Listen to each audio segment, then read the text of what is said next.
Making me? What do you need? My phone? Oh, you have power also. Sorry for being late. Just don't ruin my Sudoku. Don't mess with my Sudoku.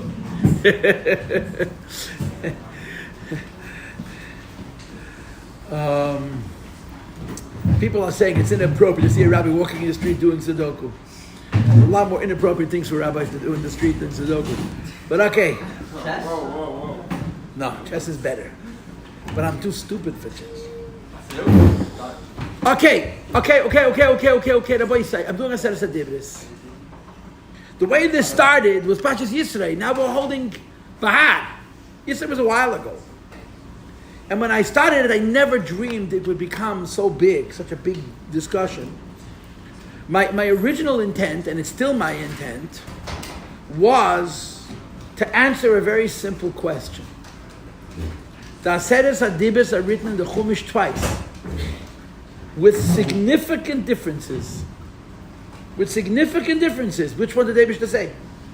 The Ten Commandments appear in the Chumash twice, once in Pashas Yisrei and again in Pashas Vayeschanon, with significant differences in language.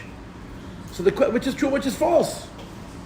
So the answer that's brought in Sfarim is that the first version of Aseres HaDibros were in the luchas that Moshe Rabbeinu broke, and the Aseres HaDibros in Pashas Vayeschanon, the Aseres HaDibros Kvayachas Eibishter rewrote the Ten Commandments, and I guess some historian or some literalist or some genius who's an idiot of idiots is going to say the Eibishter forgot what he wrote the first time, so the second time he wrote different. So I guess I could have looked in the Chumash and remembered what he wrote. That's smart. They aren't, But that's the way it's understood, that the difference in the first Aseres HaDibros, which is in Pashas Yisrei and Sefer Shmeis, and the second Aseres HaDibros, which is in Pashas V'chan and Sefer Dvarim, is the first commandments, Ten Commandments. Now, there's a lot of discussion, including in the Hayom Yom actually, about the difference between the two sets of Aseres HaDibros. And one of the key differences is that the first set of Aseres HaDibros, we were what you would call in Madregas Tzaddik, we were righteous.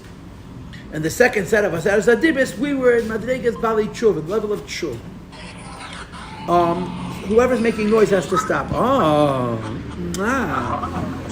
time. Haravatari, you gotta mute yourself, please. Please put yourself on mute. So the first set of luchas, Klayacha, were written to the Yidden, as the Yidden were tzaddikim.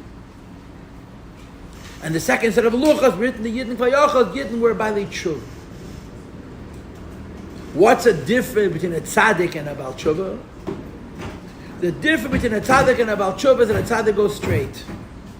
Tzaddik goes straight. Hashem tells him what to do, he listens, finished. It's not complicated. He does what he's told, he goes straight.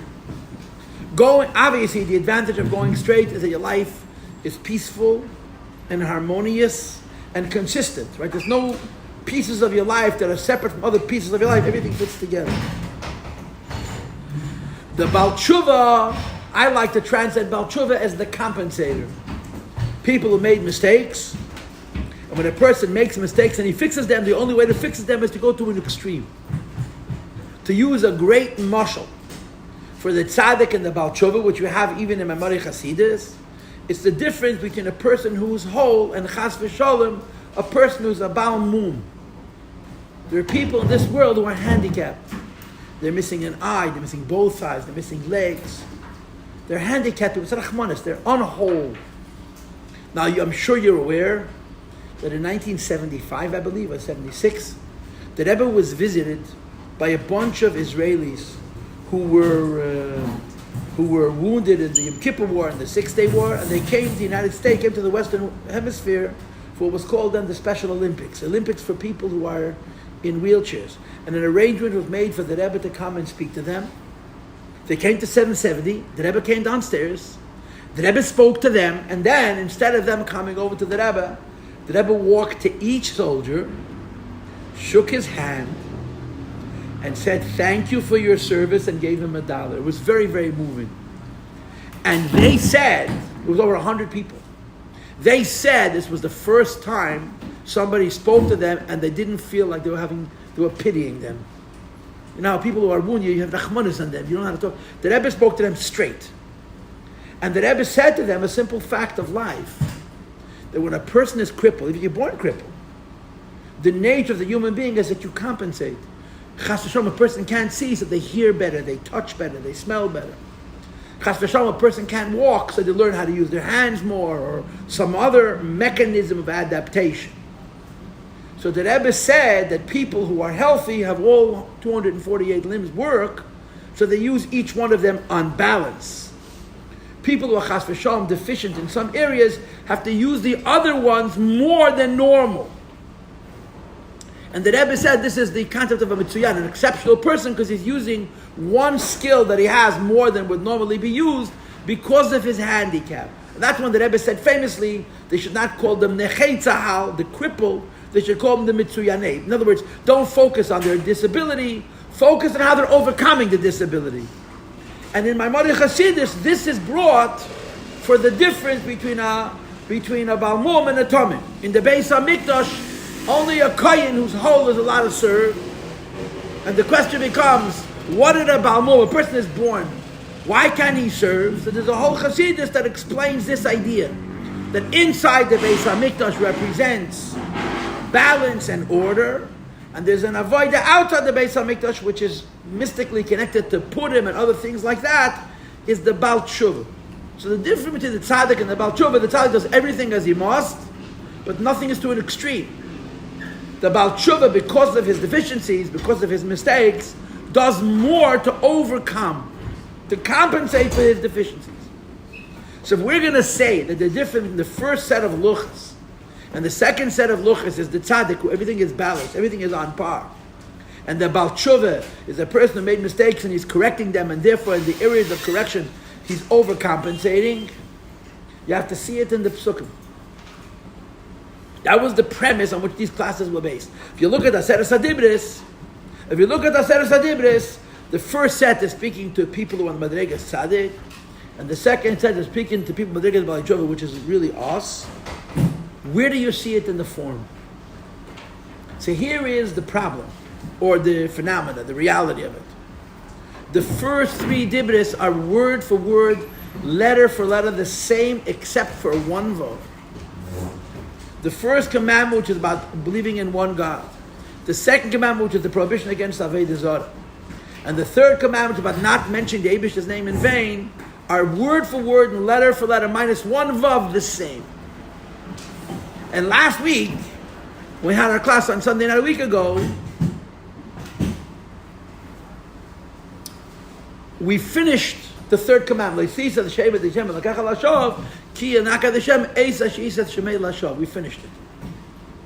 I want to move on to the fourth commandment, which is the page that you have, Shabbos, and here you see significant, I put them on the same page, one on top of the other. The first one, look at the differences. If you know how to read Hebrew, on the back side I actually wrote out the differences between the first set of Aseret Hadibros and the second set of it. If someone doesn't have a page, there's many pages abound. There's one here. If anybody needs a page, please find one. But before I get to this page, I just want to make a point.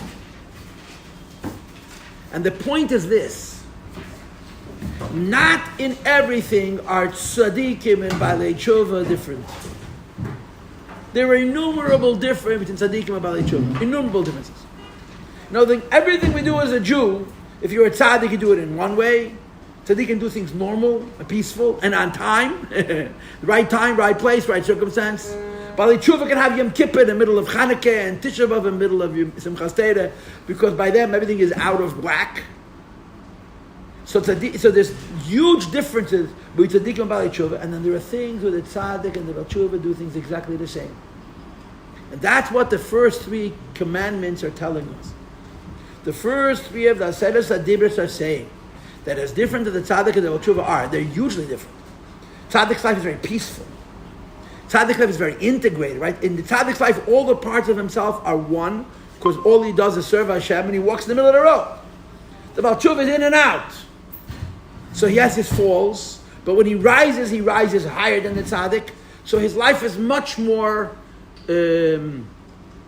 tumultuous. His life is much more combative within himself, because he doesn't have the peace of the tzaddik. There are things that even the most peaceful Jew and the most strugglesome Jew have the same. And that is, we have one God. There's no such thing as worshiping another God. And it goes as far as being careful even with your words. That this idea that we have one God and that we're not allowed to contemplate a second God goes as far as speaking in a way that's inappropriate. As I explained to you in the last couple of classes, the pnimius of loisisat shem and deshem and lekach alasho.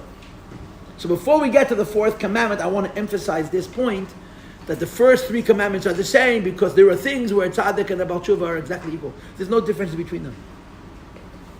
The most peaceful, the Yid who's most comfortable with the Eibishter, and the Yid who's the least comfortable with the Eibishter, when it comes to certain things, we're exactly the same. And I'm going to give you form. The form I'm going to give you is, if you paid attention last Sunday, I'm sure you did, you were here, I mentioned to the idea that any time Hashem's name is mentioned twice in a pasuk, the first mention of Hashem's name is called Havaya Dilatata, Hashem of Seder Ishtalshalos. And the second time is mentioned as Havaya Dilael, Hashem which is higher than Ishtalshalos. Hashem in Ishtalshalos is speaking to Tzaddikim. Hashem higher than Ishtalshalos is speaking to Baalei Tshuva. The Hashem of Ishtalshalos is ruined. Nekev Shem Havaya. You didn't have it, it's too late. It's from a higher Havaya that you can repair a wrong. You can fix something which is already broken. That's the difference between the tzaddik and the Baal Tshuva. The tzaddik basically lives on the level of Havaya Dilatata, the lower Shem Havaya, and the Baal Tshuva on that level has violated, he has sinned, and he's able to correct because he reaches a higher Shem Havaya through his Mesiras Nefesh, through his Tshuva, and so forth and so on. But, I explained this to you last week, I just want to re-emphasize this. Chassidus says that in the relationship between Yidden and Hashem, there's three levels. Not two. In the relationship between Yidden and Hashem, there's three levels and not two. The first level is the relationship with Yidden and the Eibishter, which is reasonable. How do Yidden and the Eibishter have a reasonable relationship? So to use Kabbalah, I'm using classic Kabbalistic form. The idea that Yidden and the Eibishter have a reasonable relationship, the idea that Yidden and the Eibishter have a reasonable relationship is predicated in the following language. Hashem is called in Kabbalah Adam. Ha'elyin, he's the man above. You and I are called Adam. Hatachtain, the man below. And man to man can have a conversation. Man to man can have an interface, can have a meeting. Now you must understand that when you say the Eibishter is Adam and you're Adam and one Adam can meet another Adam, you don't chas v'sholom mean that you and I can have reasonable conversations with the Eibishter. It means Hishtalshus, it means Atzilus. So the reasonable relationship between Yidden and the Eibishter is, if we don't mess up, if we walk in the middle of the road, we do our best as human beings, we meet Hashem as Hashem meets up as a human being, and there's a reason, there's a logic, there's an order to the bond. The Baal Tshuva violates that. The Baal Tshuva corrupts that. The Baal Tshuva perverts that. And when you pervert that, you can no longer have a reasonable relationship with the Eibishter, because on a level of reason, you're out. If you have a connection to Hashem, which is already an incredible gift, and you violate it, and you ruin it, what do you want? So the Eibishter gave us a second gift, and that's the gift of Tshuva. And Tshuva means relating to the Eibishter in a way which is above reason. Hysterical. Mesiras Nefesh. On the reasonable level, I broke the bond. I ruined it. I was given an opportunity and I violated it. But on a level which is above reason, I can cry out and get the Eibishter to turn and look in my direction, in spite of the fact that on the, so to speak, man-to-man, Adam Atacht and Adam Elyon level, on the reasonable level, I already violated the relationship. And that is the concept of Tshuva. Tshuva means that even when on the reasonable and logical level, I ruin my ability to relate to the Eibishter, I can, so to speak, be hysterical, I can serve Hashem on a level which is beyond any limitations, and I can create a bond where the bond doesn't exist. Just to give you an example, although this is not an example of a Baal Tshuva, but it is an example of hysteria. Just to give you an example, the story of Chana As it's explained in Likutei Sichos, chapter 19, one of my favorite Sichos in Likutei Sichos. The story of Chana goes as Chana comes to the Beis Hamikdash and she davens. She shows up the same day that Eli HaKohen was appointed Kohen Gadol and appointed Shofet. It was his first day on the job, and he served for 40 years. She comes into the Beis Hamikdash on the first day of Eli's service. So Eli's fresh. He was Adam Gadol B'Yosei. He was not a simple man, but nevertheless, Eli was new to the job, and he was responsible for the Beis Hamikdash. And if you ever read Shoftim, you know that Eli's children didn't behave as should have been expected of people who are the children of Eli HaKohen, and they were punished. Don't ask. Ad seif kol adedas, there's consequences for it. I just find it hysterical. If you look in the Gemara, you know who Eli's grandchildren? Abaye, Rav. They were all Kohanim, and all Einiklach of Eli, and they all died young, because Eli's children lived half lives, 40 years. So Abaye lived 40 years, and Rav lived 60 years. The whole question, they're all Einiklach of this guy, Eli HaKohen, who because of his children's misdeeds, they lost the Kahuna Gedela, was given back to Lazar, which is a story for a different time. But Chana walks in the very day Eli takes the job. She goes into the Beis Hamikdash and she starts to daven, and Eli walks up to her and accuses her of being drunk. Now, in Das Tachten, on a down-to-earth level, why would Eli accuse her of being drunk? Because it wasn't uncommon for people to come to the Beis Hamikdash and get drunk. Because the people came to the Beis Hamikdash, it was a festival, it was a Yom Tov, and they ate meat, and they drank wine in family groups. Ein simcha ela babasar, ein simcha ela b'yayin. They got together, family groups, and that's why for those who learn Shleisha Perakim Le'im in Rambam, it was yesterday's Rambam that they used to send around shluchim that people shouldn't get carried away with Simchas Yom Tov. Or 2 days ago's Rambam. So she's in the Beis Hamikdash.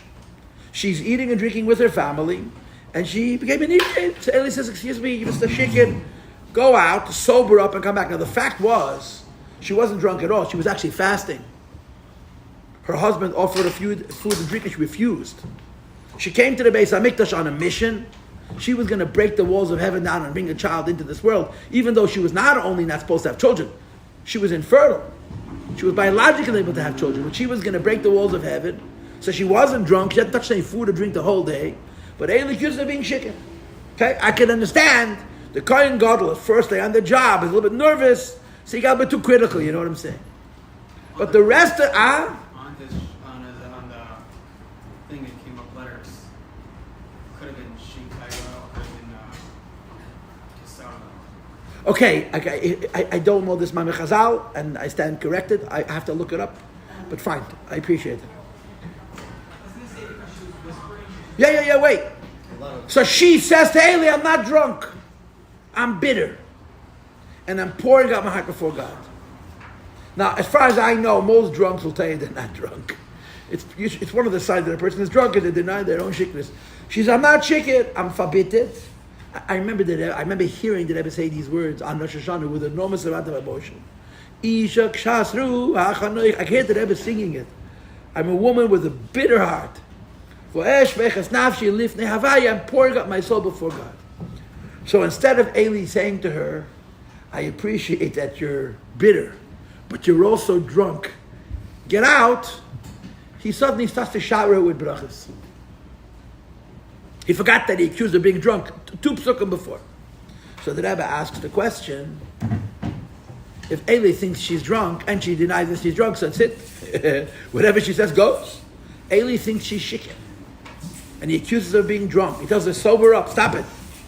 And she says, I'm not shikin, I'm bitter, and I'm pouring out my soul before God. And all of a sudden, Eli is giving her brachas. So the Rebbe said, I'm moidin the kapshat in these psukim daf Torah. The Rebbe says, Eli never meant that she was inebriated from wine. Eli never meant that she was drunk from wine.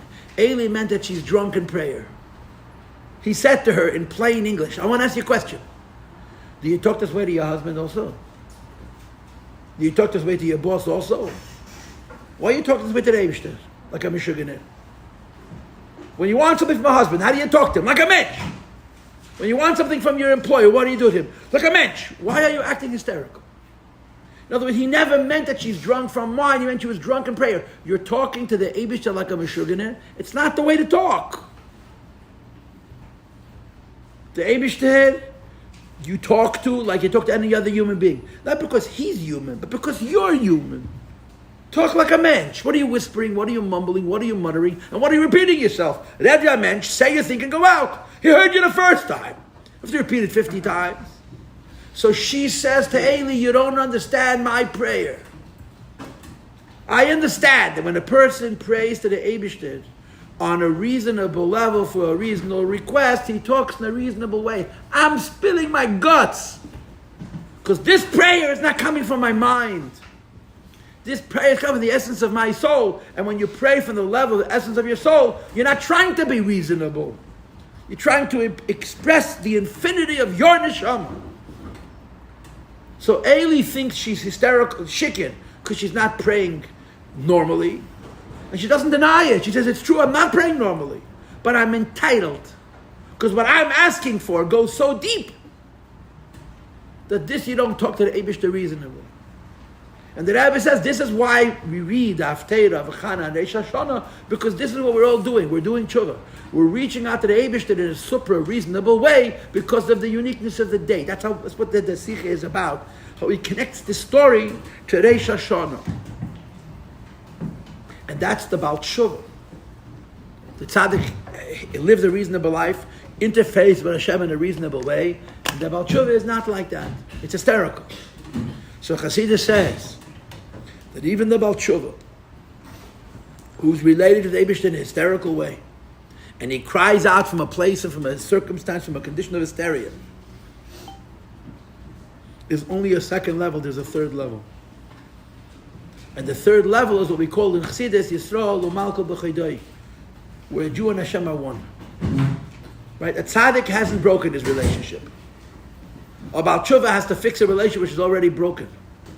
On the third level, you cannot break the relationship with the Eibishter because Hashem cannot divorce himself. And a Yid and the Eibishter are one. On the level, Yid and Eibishter are one, the Aveda never touches. And the transgression, the deficiencies don't affect the relationship whatsoever. So I explained to you last week, and I'm dafka repeating it, that when it comes to the first three commandments, the tzaddik and the Baal Tshuva are equal. Why? The tzaddik's relation with the Eibishter is in the lower Shem Havaya. The Baal Tshuva's relation with the Eibishter is in the higher Shem Havaya. And this is above both Shem Havayas. And because this relationship is above both Shem Havayas, the tzaddik and the Baal Tshuva are identical. And that's my insight, my commentary, my suggestion, my pshat, my pshetl, for why, except for one vav, which we talked about. In the first three dibris, they're exactly the same in both versions. Because in the first three dibris, the Eibishter is talking to a Yid on the level where Yid and Hashem are one. The mitzvah of Achtas Hashem, the prohibition against Avodah Zarah, and the prohibition against being uncareful with words, even if it's only lashon, is so deep that the differences between a reasonable relationship, that means a tzaddik's relationship, and a super reasonable relationship, that means a Baal Tshuva relationship, are non-existent. So until you get to the fourth dibur, there's very little difference with the first two sets of the commandments. But then you get to keep Shemini Shabbos. Chavre, I told you on the back side, there are 7 differences between the two sets of the 10 commandments just on Shabbos alone. Okay, if you without cheating, can you find them? I gave you a piece of paper. I cannot see the time, 8:40. What's the difference? You have a copy? There are more copies about, right? If somebody needs a copy, please send them about. Does anybody have any extra copies?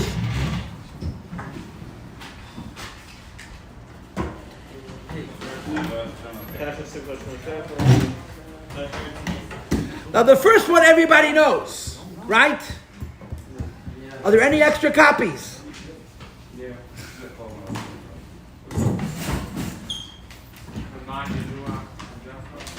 The first one is the most famous one. Zacha v'shama b'dibur echad. Hishmiyanu kelam yuchad. Where's that from? Zacha v'shama. In the first commandment it says Zacha z'yem Shabbos HaKadosh. which means keep the mitzvahs asay of Shabbos.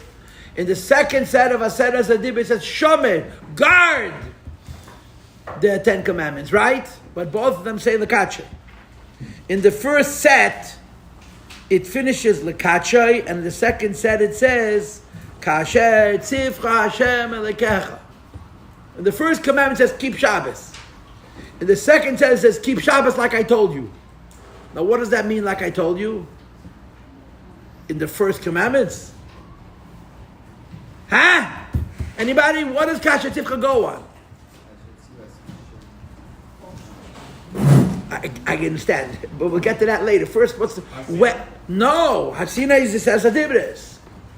Rashi says that in Mora they got mitzvahs. You ever heard about Mora? The place with the bitter water and the stick? Right after they went for Yam Suf? In Mora they got Kibbutz of Aim. In Mora they got Shabbos. In Mora they got Paradum. In other words, the few of the Aseret Adibris, which are not in the Sheva Mitzvahs B'nai Noach, they also had before Aseret Adibris. I told you many times before, what's the raya that the Eibush is a chassid? He gives one shir and doesn't say a single chiddush. What's the raya that the Eibush is a misnagid? He showed up on time. He came before his Talmidim, he came on time. A tzait is a tzait. There's not a single chiddush in the whole Aseret Adibris. All 10 we had from before. Most of them are the Sheva Mitzvahs B'nei, and those that aren't, Shabbos and Kibbutz of Ein, we got in Mora. So in the second draft, we say, I gave you these mitzvahs before. Right? So in the first Dibres, we speak in the Tzadikim, it says, keep Shabbos, and doesn't make any reference to Mora. The second time around, when they're Balei Tshuva, he makes reference to Mora. Of course, the question is why. Right? By the way, there's also a small little difference. It says,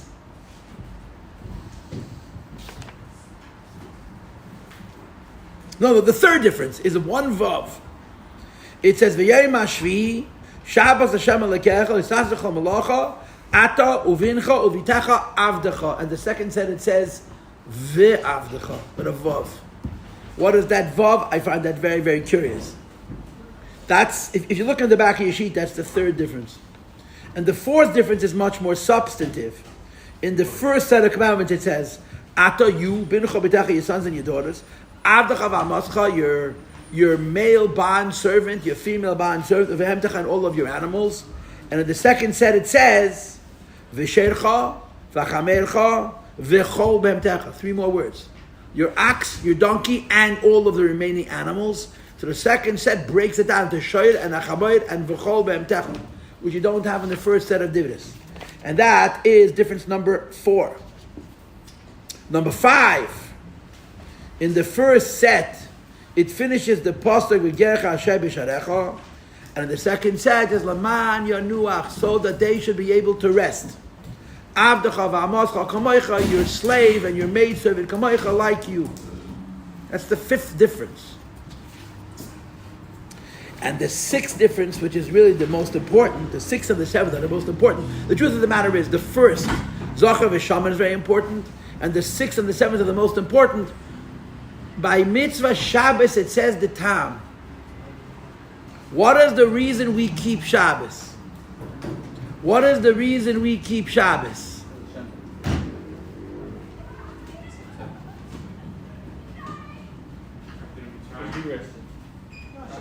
Okay, let's talk about it. We say Kiddush on Friday night, right? Asher Kiddushan mitzvahs v'ratzabanu v'Shabbos kodrechei b'avrasachanu. What is the next words? Zikaron l'maaseh bereishis. Tchilim erkai kodesh. Zecher yitzias Mitzrayim. When we say Kiddush on Friday night, we say twice Zecher. Zikaron l'maaseh bereishis. It reminds us of creation. And Zecher yitzias Mitzrayim, to remember the Exodus. Now look at the first commandment. Pasuk, Kapitel Chav, Pasuk at the top of the page. Ki sheishes yamim asa Hashem es hashmayim ves haaretz. We keep Shabbos because the Eibishter created the world in 6 days. Look at the second set. Kapitel Hey Pasuk Yudalid V'zacharta. You must remember Ki Eved Hayisa B'Eretz Mitzrayim. You see? You know why in our Kiddush we say Zecher Yetzias Mitzrayim, Zecher Zikaron L'Maaseh Bereishis, and Zecher Yetzias Mitzrayim, because we got two versions. In the first luchas it says Zikaron L'Maaseh Bereishis. We keep Shabbos to remember that the Eibusher created the world in 6 days, and the 7th day he rested. In the second version, we don't mention creation. We mention the Exodus. So we do both. First, Zikaron L'Maaseh Bereishis, and then Zecher Yetzias Mitzrayim. But that means that a tzaddik keeps Shabbos because the Eibusher created the world. And a Baal Tshuva keeps Shabbos because Hashem took us out of Mitzrayim. That requires a significant stroking of the beard and some meditation. Why? Look at the last one, Zayin. They both finish with Al-Kain. The first commandments finish with Al-Kain, Berech Hadeshem Es Yom HaShabbos Vayikadeshehu. Right, Hashem took us out of Mitzrayim, and therefore he blessed Shabbos, and he also made it holy. In the second commandment it says Al-Kain, Sivcha Hashem Elekecha La'aseh Es Yom HaShabbos. Hashem commanded us to keep Shabbos.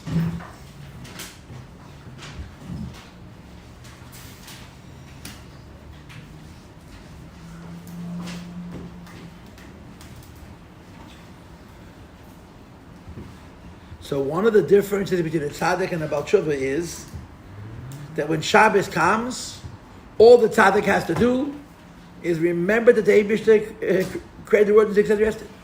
The Baal Tshuva has to make Shabbos. Right? What does it say in the first commandments? Al-Kain, therefore, Beirach v'yakadeh. Hashem gave Shabbos a bracha. Hashem gave Shabbos a kedusha. What do you got to do? Sit. What does it say in the second commandments? Al-Kain, Tzivcha Hashem Elekecha La'aseh. Shabbos is not going to happen by itself. You got to make it. So there's real differences between the first dibris and the second dibris when it comes to Shmei Shabbos. And our job, our role, our wish, our hope, our effort, our endeavor is to try and understand each one of these 7 differences. Why is a tzaddik told Zocher and a Baal Tshuva told Shomer?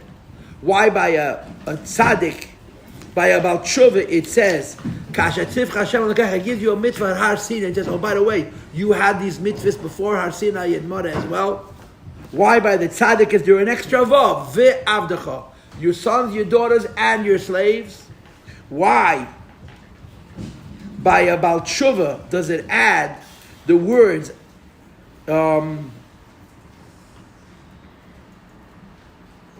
Leman, Yanuach, Avdecha, V'amasva, Kamecha, your slaves and your maidservants dressed like you. Oh, wait, that by the Baal Tshuva it adds separately Shoycha, and I guess I'll give away the code right now. That means a kosher animal. V'chamorcha, that means a non-kosher animal. V'chol b'emtech, and all animals. By the first dibris, you don't make a distinction between Shoycha and Chamer. You simply say all your animals have to rest. And the 5th difference is that he adds the words Leman Yanuach Avdecha V'Mascha Kamoicha, and then the 6th one is that the first commandments are Zecher L'Maaseh Bereishis, remembering creation, and the Baal Tshuva is remembering Yetzias Mitzrayim, and the last difference is that a tzaddik, when it comes Shabbos, has to just receive Hashem's bracha and Hashem's kedusha. He does the work, we benefit from it, and the Baal Tshuva is told you got to make Shabbos. La'aseh is Shabbos.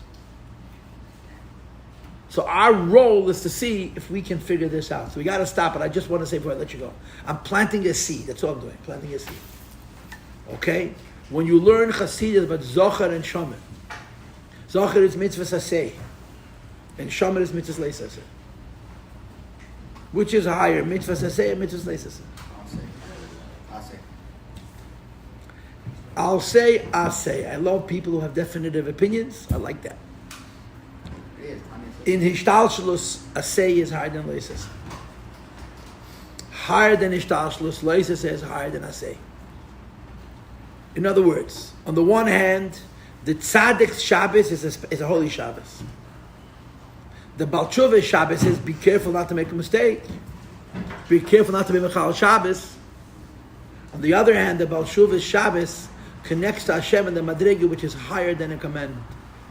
In other words, Zocher by Tzadikim and Shomer by Balei Tshuva works both in the aspect where the Baal Tshuva is lower than the tzaddik, and his shmira means be careful, don't make a mistake, and how the Baal Tshuva is higher than a tzaddik, because mitzvahs leisaseh are higher than mitzvahs aseh, as we will discuss IYH. But Hashem's up next Sunday night is Lag BaOmer.